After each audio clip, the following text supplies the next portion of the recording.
E hoje, portanto, eu estou dando sequência a Mateus, no capítulo 10. Você vem acompanhando aí o desenvolvimento desse capítulo 10, que começa com Jesus chamando os que ele quis, os seus 12, e nomeando-os. A alguns deles ele acrescentou inclusive alguns apelidozinhos. Esses que são os chamados, vocês viram comigo pormenorizadamente que são os enviados. E aí nós começamos a ver a natureza do envio. E é o que nós vimos tratando todos esses dias. Até que chegamos ao verso 16 anteontem, quando eu falei enfaticamente sobre o significado dessas ovelhas de Jesus, que não são pessoas da manada. São aqueles que discernem a voz dele. Como ele diz em João no capítulo 10, as minhas ovelhas conhecem, ouvem e conhecem, ouvem e conhecem, ouvem e conhecem a minha voz. Portanto, são ovelhas lúcidas. Não são uma manada tangida por qualquer que seja a impressão, o movimento, a multidão, ou aonde o fluxo leve, de modo algum. São o oposto das ovelhas convencionais, que andam sem darem muita importância, muitas vezes, a quem seja o pastor. Essas aqui só seguem um. E Jesus diz isso em João 10, e aqui ele diz: eis que eu vos envio como ovelhas, não ovelhas obnubiladas, idiotadas, ovelhas de manada alienadas, não, como ovelhas minhas, que só andam sob o movimento da minha voz, sob a pulsão da minha direção. Eu vos envio como ovelhas para o meio dos lobos, e nós vimos isso amplamente. Sede, portanto, prudentes como as serpentes e simples como as pombas. Você lembra, como eu falei amplamente disso. Acautelai-vos dos outros, foi o que eu falei também, porque Jesus não se dava a confiar a qualquer um, não ficava impressionado com belezuras, nem com lisonjas, nem com impressões agradáveis. Ele discernia atitudes. Ele diz: pelos frutos os conhecereis, pela postura, pelo comportamento, pela coerência, pela constância, pela perseverança, pela continuidade das mesmas recorrências positivas de um caráter bem fundado, bem firmado e bem enraizado. E aí nós vimos que somente assim a gente está preparado para enfrentar as dificuldades, que são muitas. Nós vimos os dois tipos de dificuldades. Aquelas que, especialmente em relação aos enviados, especificamente chamados de apóstolos, ou quem quer que tenha uma tarefa do mesmo nível, do mesmo jaez, do mesmo compromisso, da mesma responsabilidade, da mesma profundidade, do mesmo vínculo, do mesmo chamado, da mesma radicalidade, da mesma vitalidade e profundidade visceral, qualquer um vai enfrentar dificuldade com governantes, com autoridades, com pessoas que não gostarão da postura que esses discípulos do Evangelho, essas ovelhas do único pastor, manifestarão. Em segundo lugar, eu disse que viriam também as dificuldades gerais, que a gente teria com pessoas de todos os tipos, em todos os lugares. É o que Jesus diz, é o que Paulo sustenta, por exemplo, dizendo a mesma coisa a Timóteo, quando afirma: ora, todos quantos querem viver justa e piedosamente em Cristo Jesus serão perseguidos. Você está lembrado disso? Todos quantos querem viver justa e piedosamente em Cristo Jesus serão perseguidos. E aí, nós vimos o que Jesus disse: não se preocupem com isso, faz parte. E nem precisa que vocês façam grandes elaborações de defesa, não andem por aí se defendendo, batendo de porta em porta.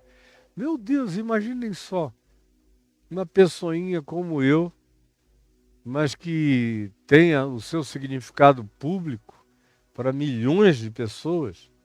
Se nos últimos 51 anos de vida e ministério eu tivesse andado por aí batendo de porta em porta, querendo dar explicações para cada calúnia, para cada construção maligna, perversa, para cada invenção, para cada mentira, para cada fake news, para cada detratação, para cada desejo perverso e desconstrutivo, para cada palavrão teológico, para cada heresia que tentam colar e pregar na minha vida em todos os níveis. Imagina, eu não teria tido tempo para mais nada, a não ser para sair batendo de porta em porta.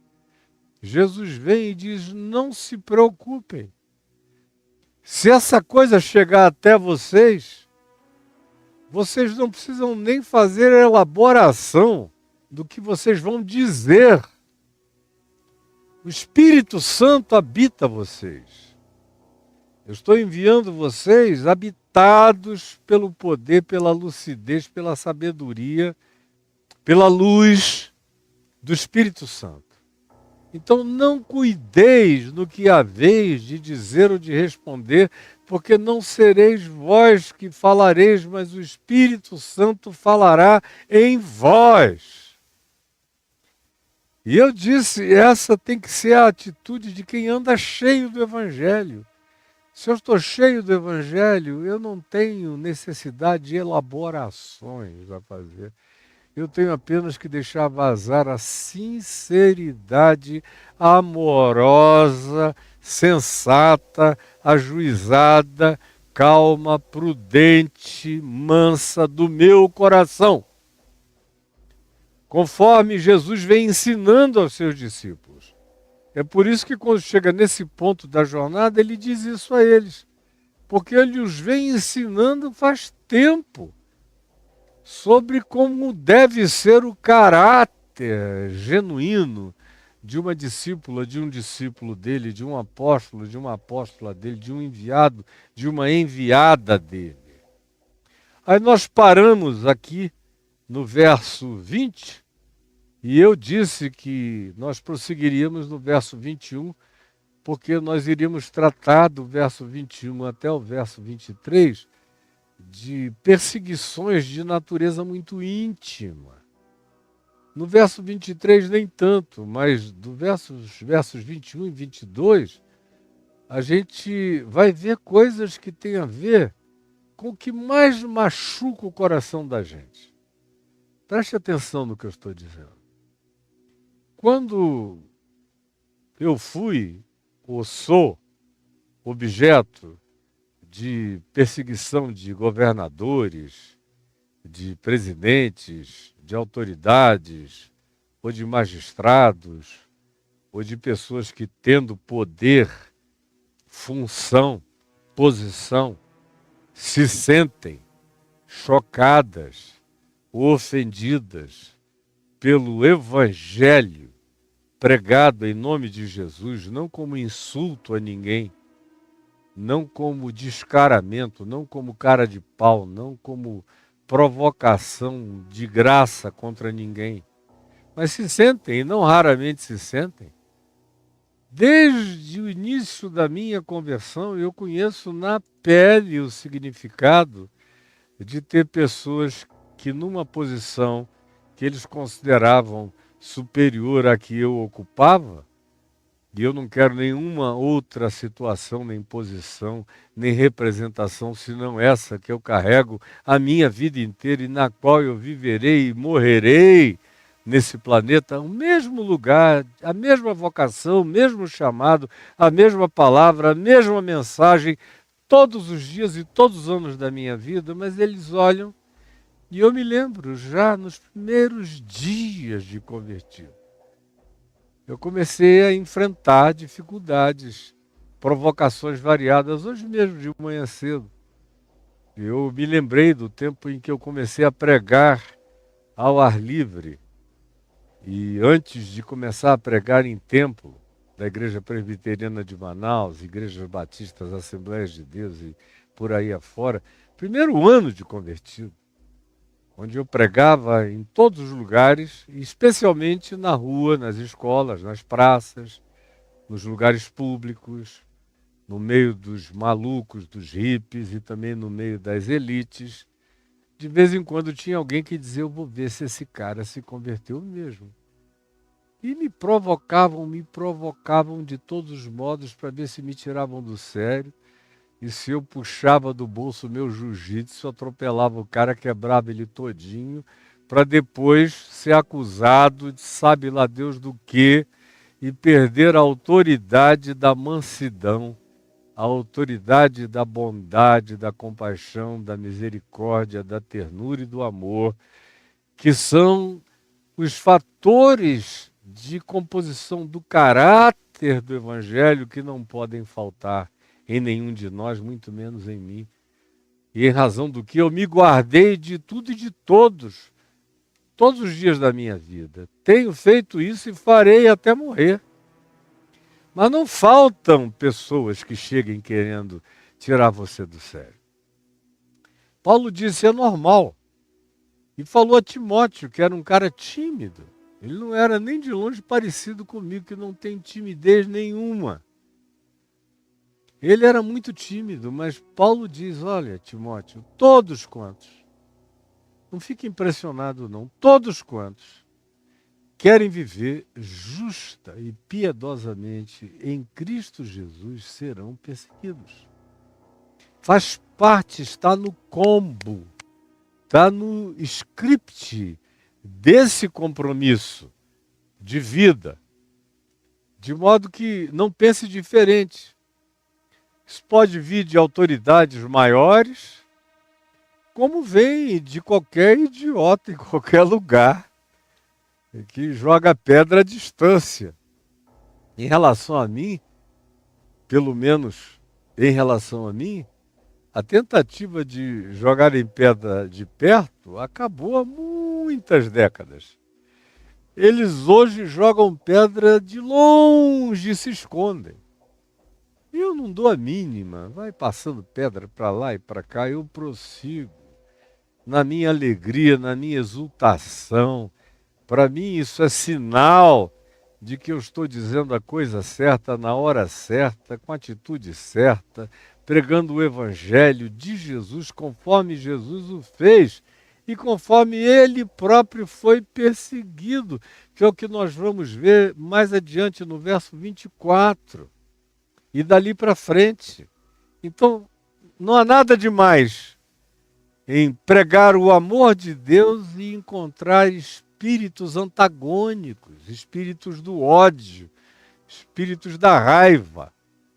Que quanto mais você seja um ente do amor, da misericórdia, da compaixão, da solidariedade, e tanto mais quanto as pautas da sua vida, os temas da sua vida, as causas que coloquem você em movimento na vida, sejam as mesmas de Jesus e do Evangelho, mas você terá antagonismos do mesmo tipo de gente. São religiosos, são os capitães do templo, são os sacerdotes, são os profissionais da religião, são os fanáticos, são os mesmos que viviam chateando, acossando Jesus, fazem e farão a mesma coisa em relação a você. Significa que você está apenas repetindo o seu mestre e vivendo de acordo com ele, portanto, não se encolha, nem se atemorize. Receber isso de autoridades ou receber isso de estranhos que de longe demonstram o seu ódio, o seu antagonismo a você, não é obviamente agradável. Só um masoquista gosta disso e sente prazer nisso e psiquicamente orgasma nisso. Um ser humano normal não gosta disso, mas quando você é discípulo, mesmo que você não goste disso, você aprende a não dar mais importância. Você aprende. Eu sei que aprende porque eu aprendi. Não tem um dia na minha vida que eu não ouça dizer que tem gente. Olha, uma pessoa é pouco, mas dezenas, às vezes centenas, falando mal. Já houve períodos em que milhares desejavam o mal. Escreviam desejando o mal. Já tive encontros com pessoas que fisicamente quiseram fazer mal, mas não suportaram o enfrentamento da autoridade do meu olhar e fugiram. Por causa da exousia, da autoridade que Jesus colocou sobre a minha vida. Não para me matar, mas para me dar poder de viver e de levar vida aonde quer que eu vá. Até aí está tudo bem, faz parte do combo. O que dói mesmo é quando você é atingido nesse nível dos versos 21 e 22, que dizem: um irmão entregará à morte outro irmão. É quando o ódio se torna tão grande que aquele que você chama de meu irmão, ou que seja até seu irmão consanguíneo, mas não necessariamente, pode ser alguém que você considera um irmão, ou tenha considerado a vida inteira como um irmão. De repente você sente que vê e percebe que por causa do fruto do Evangelho em você, da carne e do sangue de Cristo encarnados em você, por causa da luz de Jesus refletindo, reluzindo, a partir da sua existência, eles começam a te odiar inexplicavelmente. É um negócio diabólico. Como eu também já encontrei inúmeras vezes. Gente que eu achei que era irmã. E que de repente te odeia. E sente inveja. São tomados por uma admiração maligna, perversa, homicida, destrutiva. Se pudessem, te reduziriam a um nada, a um vácuo, a um nihilo, a uma coisa alguma. Te matariam mesmo. Às vezes, e na maioria das vezes, por causa das nossas proteções constitucionais de uma sociedade mais evoluída, eles não nos entregam mais à morte, mas naqueles dias em que Jesus falou isso, entregavam sim. Como em todo lugar onde as sociedades não são desenvolvidas, o mesmo risco concreto de você ser entregue à morte, acontece. Como aconteceu, por exemplo, durante o comunismo, na União Soviética e em todos os países que se tornaram genuinamente marxistas-leninistas a partir do início do século XX, de 1917 para frente, da Rússia que virou União Soviética e de onde ela colocou os seus tentáculos, houve uma propaganda de muito ódio contra quem quer que cresce no Evangelho no nome de Jesus. E quantos irmãos entregaram à morte outros irmãos? Acontece hoje em dia. Em lugares como Israel, eles não podem entregar à morte. Mas eles te tratam como um ser humano morto, quando se trata de gente fanática religiosa, daqueles grupos extremíssimos São os mesmos que vão invadindo a Cisjordânia, colonizando a terra que não lhes pertence e matando gente, querendo uma limpeza étnica, um genocídio horroroso mesmo, declarado por eles, falado inúmeras vezes, contínua e recorrentemente declarado. E se você tiver o despudor, a coragem, de acordo com a interpretação deles de dizer eu sou de Jesus, a sua vida está liquidada naquele ambiente. A mesma coisa nos ambientes islâmicos radicais.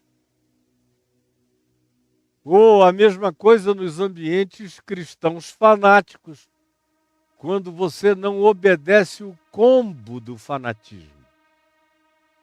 E você se mostra um ser livre, vivendo o Evangelho.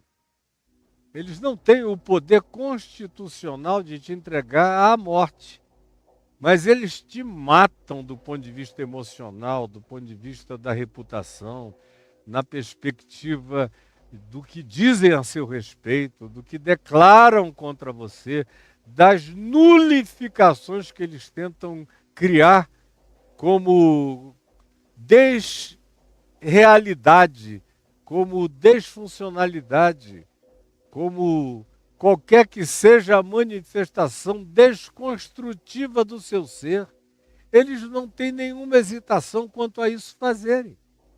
É assim que é, e você não tem que ficar chocado, embora doa muito quando chega nesse nível aqui. Você se habitua com perseguição de autoridades. A minha casca, por exemplo, ficou grossa. Eu não sinto nada. Sejam quais sejam as autoridades, venham de onde venham, eu não sinto nada. Eles até pararam porque veem que não me afeta. Ou de qualquer outro nível. Eles vão cansando. Bater cansa. O cara fica batendo, batendo, e você está ali no corner, igual o Muhammad Ali, só até brincando com as batidas dele, e se desvia, e passa por aqui, e você ainda bota a mão no rostinho dele, e daqui a pouco ele está cansado, ele não aguenta mais uma que vai para o chão. Cansa bater.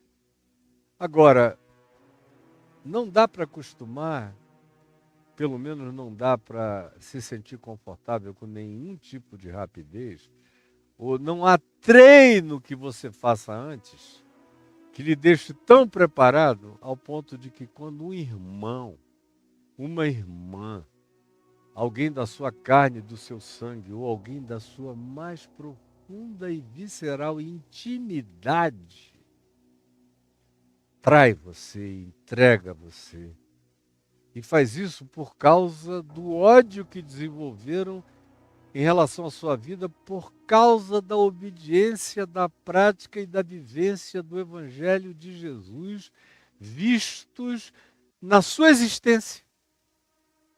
Aí é um horror.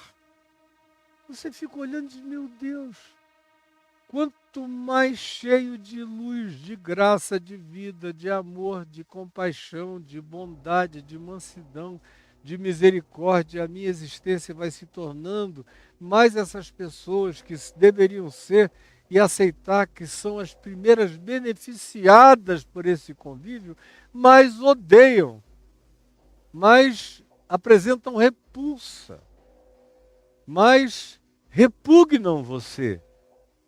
E o coração fica doído, machucado. E Jesus introduz esse tema dizendo, olha, governadores virão, pessoas diversas em ambientes diversos farão a mesma coisa, mas se preparem, porque isso virá também de dentro da intimidade de vocês, da casa de vocês, dos círculos íntimos, das congregações mais achegadas, dos parceiros que estavam acima do bem e do mal no coração de vocês. Por isso vale repetir o que ele inicia dizendo no verso 17, acautelai-vos dos homens. Sede prudentes como as serpentes e simples como as pombas. Fiquem preparados para qualquer coisa e não se assustem de nada, nem de coisa alguma, porque os irmãos entregarão à morte a você. Um entregará o outro. Esse ambiente de irmandades, Jesus está dizendo aqui aos seus apóstolos, aos seus chamados e enviados, e aos seus discípulos engajados, aonde quer que haja discípulos engajados. Se você é um deles, preste atenção. Tem muita gente aqui que apenas é do cristianismo, é apenas da religião, é apenas farofeiro de igreja, não tem nada a ver com Cristo, com o Evangelho, nem com o reino de Deus, não sabem nem o que é isso, são aquelas ovelhas de manada que correm em qualquer direção. Mas quando se trata de gente lúcida no Evangelho, fique sabendo que faz parte do combo desse pacotão essa tristeza com os irmãos.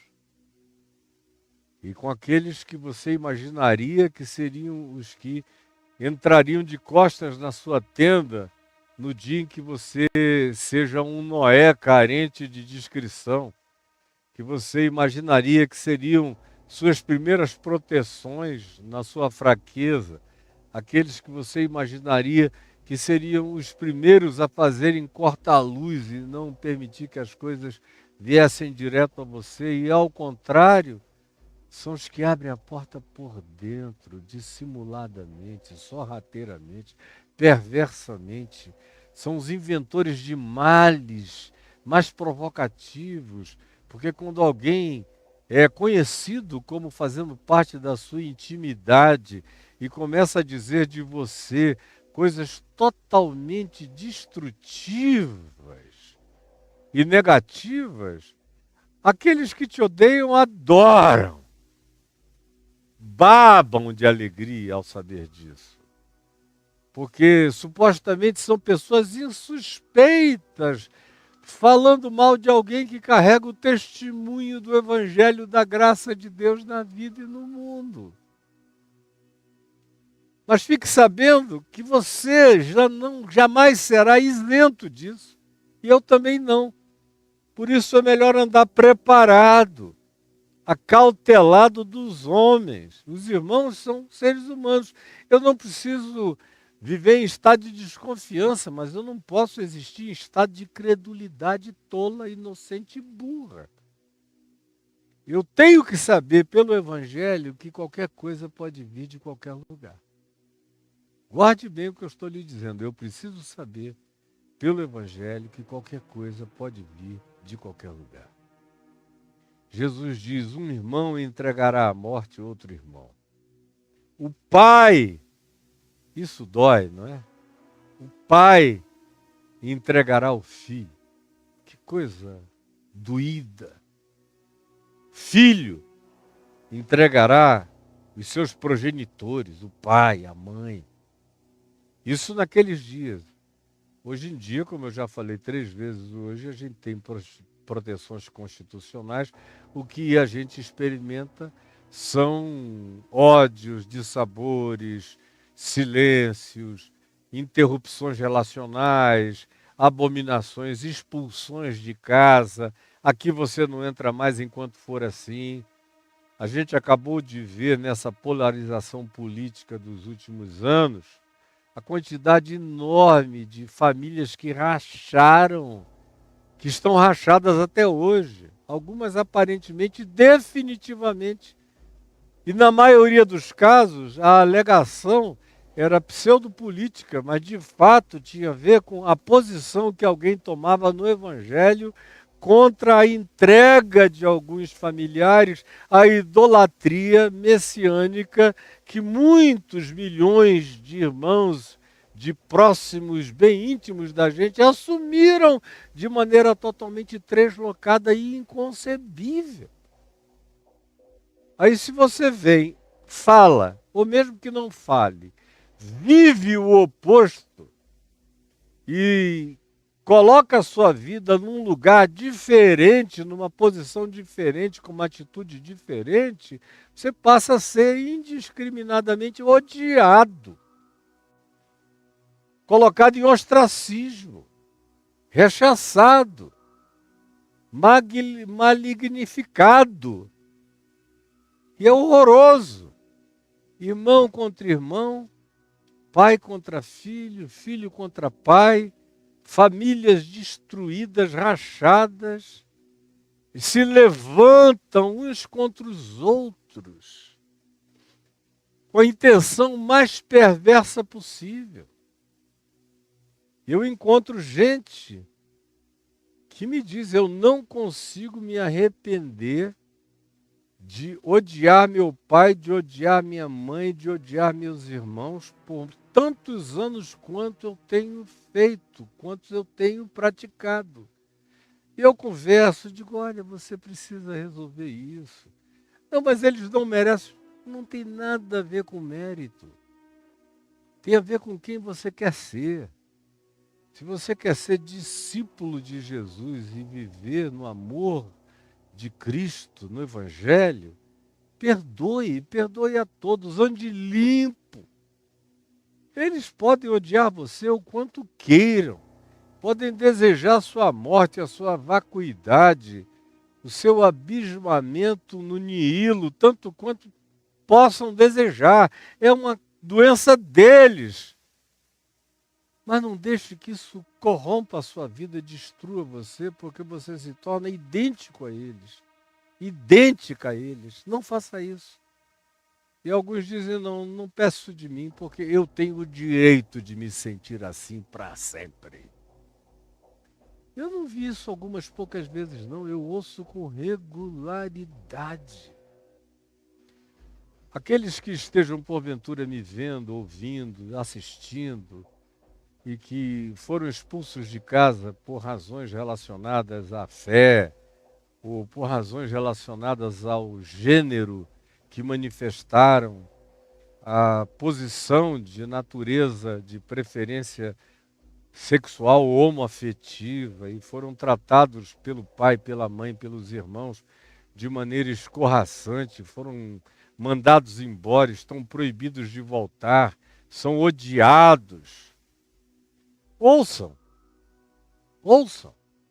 que Jesus disse que isso aconteceria. Dê graças a Deus que você não está num país onde haja uma teocracia e com autoridades religiosas declarando o seu enforcamento, o seu apedrejamento, a sua pena de morte, como tem em alguns lugares da terra. Fique feliz que aqui entre nós é apenas o ostracismo, o abandono, a rejeição, o ódio declarado e o virar de faces que eles te oferecem. Dói! Mas você segue ainda vivendo pelo planeta, distribuindo graça e amor se você não se deixar contaminar pelo ódio que sobre você foi lançado. Pelo amor de Deus, não se deixe contaminar por esse ódio de modo algum. Olha aqui. Sereis odiados de todos, diz Jesus no verso 22, de todos, por causa do meu nome. De todos. Especialmente esses todos. Porque ninguém deve achar que existe um dado segmento que pode não nos odiar eventualmente. Jesus disse, se preparem para tudo, para todos e para qualquer coisa. Se eu sou um chamado, que fui enviado no caráter de Cristo Jesus, como uma ovelha do bom pastor, que só ouve a voz dele, para o meio de lobos, eu tenho que saber que todos quantos não tenham esse espírito podem ter a atitude do lobo contra mim. Isso é óbvio. Portanto, conquanto eu não ande paranoico, e eu pessoalmente não ando livre, mas não ando bobo, não ando tolo, nem sou surpreendido por nada. Já faz muito, muito tempo que ninguém me é uma surpresa. E quando alguém em quem eu confiava muito me traz uma surpresa desse tipo negativo, minha mulher, que está vivendo comigo há 24 anos, sabe que eu sou sarado disso antes do sol se supor, eu nunca dormi uma noite em cima de nada que alguém tenha tentado fazer de mal contra mim. No meu coração não cola, não prega, não fica, não encontra aderência. Em mim, não. Agora, tanto mais quanto você saiba que as coisas são assim, tanto mais chance você tem de se preparar para não se tornar como eles querem que você se torne. Como é que eles querem que você se torne? Eles querem que você se torne exatamente como eles são. Esse é o objetivo do ódio que você recebe. É fazer você desistir do amor, da graça, da compaixão e da misericórdia, da solidariedade e desse caminho santo e puro do Evangelho. E se torne um ente de ódios, de raivas, de malquerências. Eu sou uma pessoa que falo palavras de natureza profética também. Não sou profeta, não. Como tem gente aí dizendo, eu fui levantado profeta. Eu não fui levantado nada. Eu fui levantado para ser um pregador da boa nova. Isso eu faço e farei todos os dias da minha vida. Agora, na boa nova, não raramente você tem que enfrentar em nome do Evangelho, em nome da boa nova, a mentira de muitos, especialmente daqueles que vêm falsificar o Evangelho usando o nome de Jesus, enganando pessoas. E são esses, preste atenção no que eu estou dizendo, está prestando atenção em mim? Está prestando atenção? São esses aqueles que Paulo enfrenta e nomeia. São os únicos, de fato, que Paulo enfrenta e nomeia. Aí ele fala daqueles que estão corrompendo a igreja, dos que trazem falsos ensinos, dos que têm uma palavra pervertida, falada em nome de Jesus, mas que ele diz a Timóteo que corrói como câncer. E escrevendo a Tito, ele diz, é preciso fazê-los calar. Quem são esses? São os que falam loucuras em seu próprio nome? Não. São aqueles que, em nome de Jesus, se tornam corruptores da fé, levando pessoas a descrerem do amor de Deus para sempre, por causa das suas pregações do ódio, da raiva, do exclusivismo perverso e diabólico, por causa do cercadinho dentro do qual eles tentam colocar a graça de Deus em Cristo Jesus, transformando numa desgraça para a maioria da percepção dos seres humanos. Portanto, fiquem sabendo que não é nada estranho que quem quer que ouça esse evangelho e veja você vivendo essa graça, desgoste profundamente de você, tanto mais quanto sejam religiosos. Como foi com Jesus. Você não vê centuriões romanos odiando Jesus, nem Pilatos odiando Jesus, nem as autoridades romanas mandando perseguir Jesus, não. Tanto quanto você não vê publicanos, pecadores, meretrizes, gente da vida, do mundão, com raiva de Jesus. Ao contrário, são os que mais o apreciam, o saboreiam. Encontram nele deleite de convívio.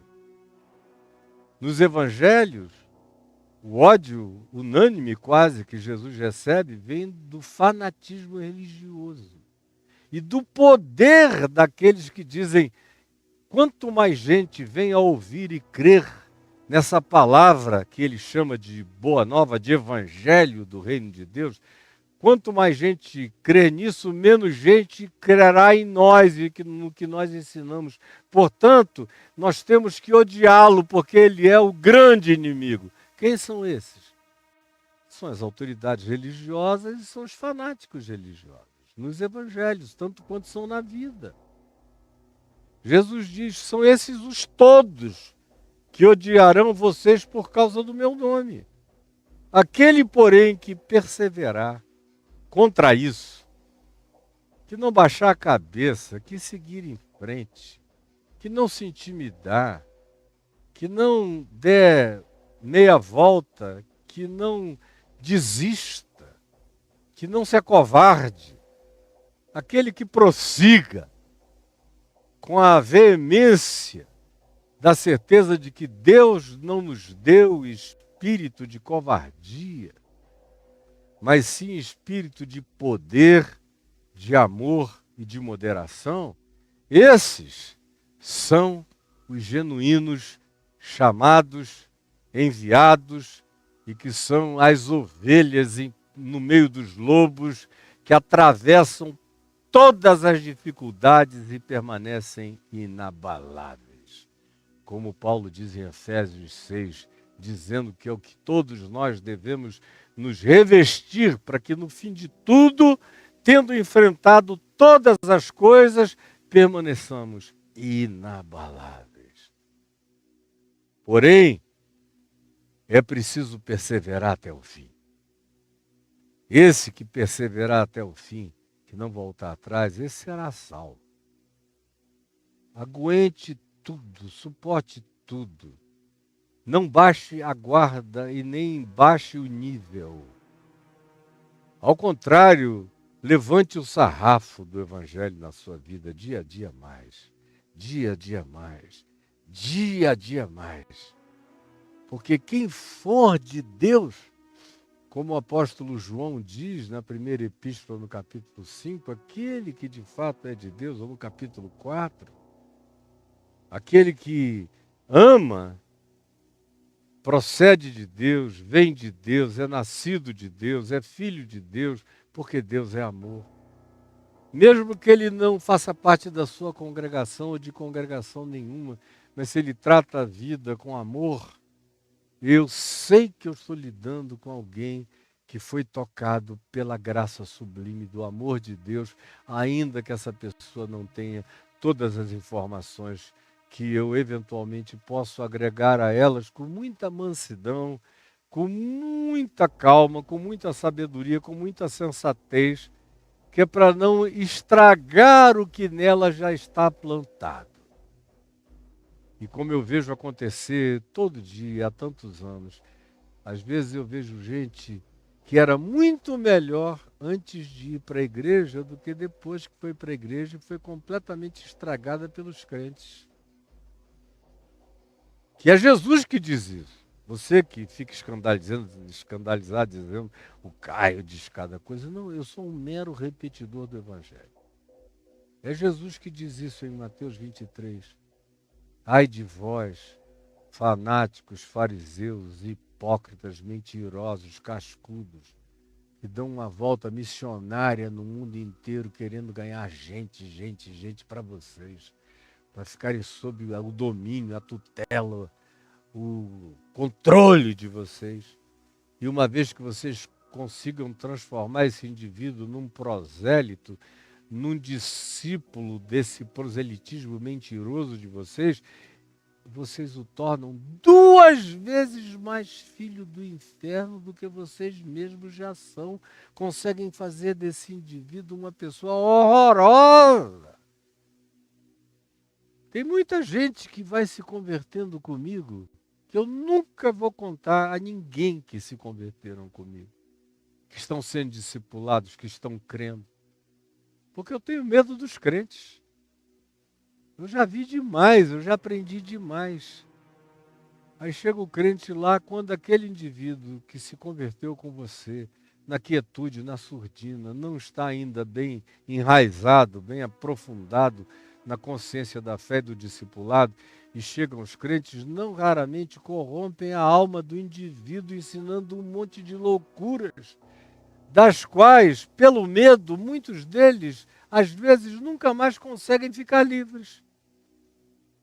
Então eu vou vendo pessoas irem se convertendo, vou batizando-as no silêncio, na calma, com 1, 2 ou 3 testemunhas no máximo, no sossego total, porque o maior perigo para essas pessoas são os crentes fanáticos, que têm um poder que Jesus advertiu de fazê-los tornarem-se 2 vezes mais filhos do inferno do que eles próprios. Que coisa horrorosa. É gente contagiosa que, quando chega perto, prejudica todo mundo de quem se aproxima. Mas, se você, sabendo disso tudo, todavia, perseverar até o fim, você será salvo. Aí ele conclui aqui essa parte, nós vamos parar por aqui também, dizendo: quando, porém, vos perseguirem numa cidade, num lugar, não fiquem dando murro em ponta de faca ali. Minha família me odeia, me odeia, me odeia, vou ficar aqui também, vou perturbá-los de volta. Não. Esse princípio que ele começa aplicando a uma cidade se aplica a qualquer conjunto humano, a qualquer conjunto social. Pode ser família nuclear, pode ser parentela, pode ser congregação religiosa, pode ser, como no caso, uma aldeia, uma pequena cidade, uma pequena vila, que é para onde eles estão sendo enviados. Se vocês, porém, chegarem num lugar e vos perseguirem, ele diz: fugir para outro lugar. Saiam daí. Saiam. E uma coisa interessante em Jesus é que todas as vezes que chegam nos evangelhos e dizem querem te matar, ele vai embora. Ele não diz: eu sou macho e valente, vou ficar aqui. Onde é que estão esses caras? Manda vir que vocês vão ver o que eu vou fazer com eles. Posso pedir legiões de anjos ao meu Pai para derrubar esses caras, para quebrar a mandíbula desses bichos. Não.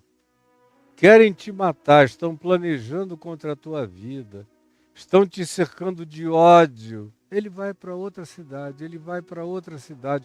O que ele diz aqui aos seus chamados e enviados é o que ele pratica. Até chegar o dia da morte. Quando chega o dia, ele próprio escolhe ir para Jerusalém. E quando tentam detê-lo, como Tiago e João, que queriam, só porque prepararam pousada para ele numa cidade, numa aldeia samaritana, queriam que ele ficasse de qualquer jeito lá e ele não queria, os samaritanos perceberam, tiveram sensibilidade e disseram: não, não precisa ficar, pode seguir. Ele já estava próximo a Jerusalém e seguiu. João ficou com ódio. Tu queres que façamos descer fogo do céu para os consumir? Foi quando Jesus disse a João e ao seu irmão e a todos os seus discípulos: vós, até o dia de hoje, não sabeis de que espírito sois. Porque o Filho do Homem não veio para destruir as almas humanas, não veio para destruir as almas humanas, e sim para salvá-las. Quem não entendeu isso não sabe ainda de que espírito é e não carrega a consciência do Espírito de Cristo, de modo algum. Mas ele me ensina isso: não fique dando soco em ponta de faca. Não querem? Não querem. Deixa não quererem, let it be. Siga adiante. O mundo está cheio de gente. Quando em 98 eu deixei de ser aquela unanimidade brasileira, e num certo sentido mundial, porque aonde quer que pessoas no mundo inteiro me conhecessem, eram milhões no mundo inteiro que me conheciam, me amavam. Porque era o evangelho da graça que eles viam sendo encarnado e pregado através de mim. Mas quando veio a notícia do meu divórcio, e logo depois a notícia do dossiê Caimã, que foi contada da maneira mais estapafúrdia, ambas as coisas, do modo mais estapafúrdio e enlouquecedor possível, e eu deixei de ser aquela figura unânime, por muita gente eu passei a ser odiado, tratado mal mesmo. E o que eu fiz? Eu fiquei insistindo? De modo algum. Eu, particularmente, me recolhi. Fui procurar outros rebanhos, outros apriscos, outros grupos humanos. E dizendo, por exemplo, ao meu filho Davi, que um dia levou um diretor de marketing da Sociedade Bíblica do Brasil, que almoçou comigo e com ele numa churrascaria, e disse: é uma pena, reverendo, eu queria muito conseguir patrocinar um programa para o senhor na televisão, mas a minha entidade não vai querer fazer isso porque o senhor se tornou persona non grata para os evangélicos. E aí veio dizer essa bobagem, um garoto lá de 29 anos, eu rodado mais do que a roda, e cansado de bobagens, já idoso de tanta experiência, fiquei olhando, meu filho ouviu aquilo, eu falei, não é ele, falei, é o meu filho. Ele ouviu, falei, está ouvindo o que ele está dizendo? Ele não sabe de nada, meu filho. Nesse minuto em que ele está falando dessa tolice, tem milhares de crianças nascendo, que daqui a 15 anos vão estar com capacidade de me ouvir, me entender e me amar. E tem outros que estão agora com 10, 12, 15 anos de idade que não fazem parte dessa curriola, que quando ouvirem o evangelho da minha boca pela primeira vez, vão amar Jesus e o evangelho. E há uma outra quantidade de gente sofrida e machucada nesse mundo, adultos já neste mundo, sofrendo nessa terra e essa sociedade, que quando ouvirem o evangelho da graça de Deus que eu tenho a pregar, se apaixonarão imediatamente. Então o que ele disse é dele, não tem nada a ver conosco e a gente não precisa de patrocínio de ninguém. Nós já temos o patrocínio do Espírito Santo, que é o que quase ninguém tem, para anunciar o evangelho com sabedoria e graça, o que não é todo mundo que tem. Então não se preocupe, nós vamos adiante. Portanto, quando vos perseguirem num lugar, vão para outro. Tem muita gente, não fiquem insistindo contra o ódio de ninguém, para vocês não se tornarem prisioneiros, cativos da antipatia, do ódio, do espírito antagônico e persecutório de muita gente nesse mundo. Ao contrário, não percam tempo com isso, sigam adiante, vão para outro lugar, porque em verdade eu vos digo, ele diz, que não acabareis de percorrer as cidades de Israel até que venha o Filho do Homem. O que é que ele está querendo dizer? Que se eles, os enviados, os apóstolos, fossem em cada aldeia de Israel, o Filho do Homem apareceria em glória sobre a terra inteira? Era isso? Ou que depois de morto e ressuscitado, indo e assentando-se acima de todo o principado, potestade, trono, soberania e poder como ele é e está, uma vez que os apóstolos pregassem em cada cidadezinha de Israel, o Filho do Homem seria obrigado a voltar? É isso que ele está dizendo? Como alguns intérpretes dispensacionalistas já falaram tanto e afirmaram tanto e se desgastaram tanto e quebraram tanto a cara e o Filho do Homem não voltou, que calaram. E Jesus nunca esteve dizendo isso. Tem um até que aqui. Ele diz, se vos perseguirem num lugar, vão para o outro, vão para o outro, vão para o outro, porque eu digo que conquanto Israel seja um lugar pequeno, nunca deixará de haver perseguição a vocês em Israel, nem em qualquer congregação religiosa, nem em qualquer sociedade fechada, nem em qualquer ambiente humano, onde o evangelho do reino seja pregado, não faltará, isso jamais cessará. Podem ir com a certeza de que isso não acabará e vocês nunca percorrerão nem cidades de Israel, nem do mundo inteiro, até que venha o Filho do Homem. Só quando o Filho do Homem voltar é que o antagonismo cessará contra a vida de vocês. Até até que vocês experimentarão antagonismos variados e diversos sempre. Senhor Jesus, eu peço que essa palavra dita com simplicidade, com obviedade, com clareza, em teu nome, tenha fortalecido o coração de muitos, tenha animado a vida, a mente, a alma, as emoções, os sentimentos e, sobretudo, tenha trazido resistência de caráter e resiliência de fé, de esperança e de amor para todos quantos disseram amém com verdade, deram crédito à palavra que em teu nome eu repito e que precisa ser guardada nos escaninhos mais profundos do nosso coração. Eu peço que seja assim, em nome de Jesus. Amém e amém.